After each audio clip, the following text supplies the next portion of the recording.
Saya beritahu, yang berhikmat, yang kaya, yang popularitas bisa jatuh. Apalagi kita. Itu sebabnya berjaga-jagalah dan berdoalah supaya kita jangan jatuh ke dalam pencobaan.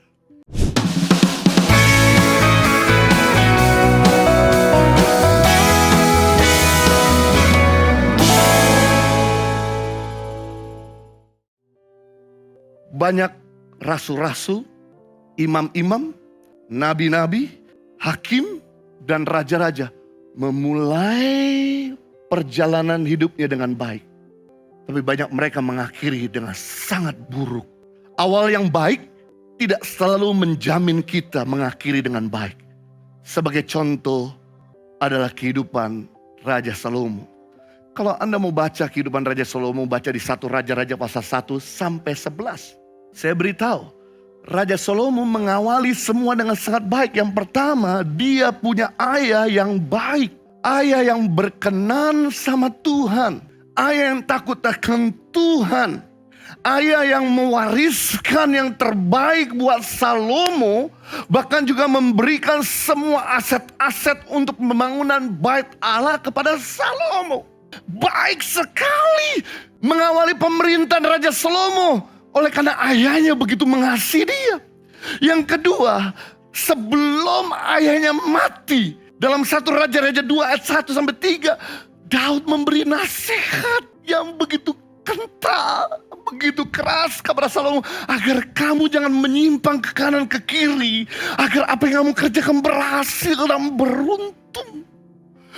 Bapaknya sebelum meninggal memberi pesan. Biasanya pesan terakhir adalah pesan penting. Pesan terakhir adalah pesan berkualitas. Tidak ada pesan yang terakhir yang disampaikan tidak penting dan berkualitas. Kalau seandainya orang tuamu dipanggil Tuhan, pasti dia akan menyampaikan sebuah wejanang yang dimana saudara gak akan pernah lupa dan saudara akan jalankan waktu dia sudah tidak ada lagi.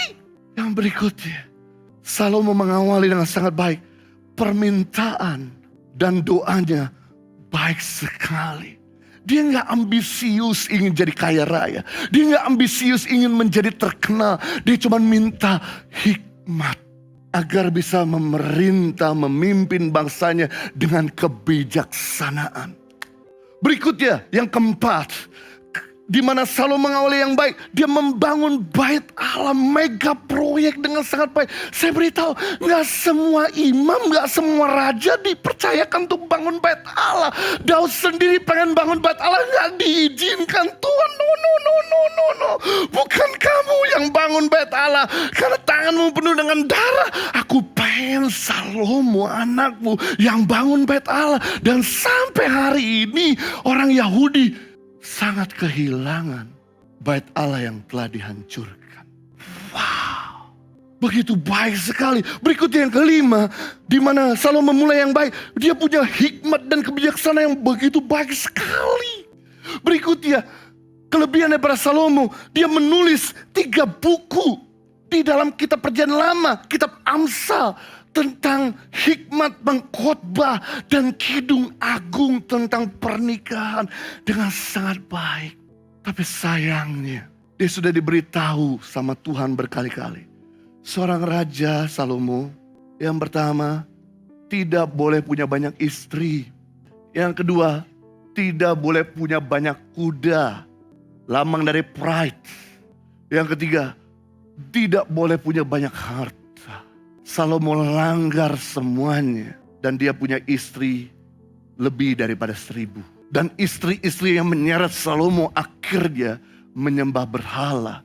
Di akhir hidup Salomo dia meninggalkan Tuhan. Seorang penuh hikmat dan kebijaksanaan. Seorang yang punya talenta. Seorang yang mengawali dengan sangat baik tapi mengakhiri dengan sangat mengenaskan. Akhirnya Raja Babel datang dan mengambil semua aset harta benda milik Salomo. Bahkan semua perkakas bait Allah pun dipretelin dan diambil sampai hari ini. Orang Yahudi kehilangan yaitu tabut perjanjian. Yang dimana kalau perang harus tabut perjanjian di depan. Maka Tuhan memberikan kemenangan kepada mereka. Saya beritahu, yang berhikmat, yang kaya, yang popularitas bisa jatuh. Apalagi kita. Itu sebabnya berjaga-jagalah dan berdoalah supaya kita jangan jatuh ke dalam pencobaan. Ibadah Impact Community Indonesia menjadi 5 sesi. Ibadah jam 8 pagi, jam 10, jam 12 siang, jam 3 sore, dan jam 5 sore. Seluruh ibadah berlangsung on-site di Mall of Indonesia, lantai P3, Kelapa Gading, Jakarta Utara. Bagi jemaat yang ingin mengikuti secara online, ibadah live streaming dapat diikuti pada pukul 10 pagi waktu Indonesia Barat di YouTube Impact Community Indonesia.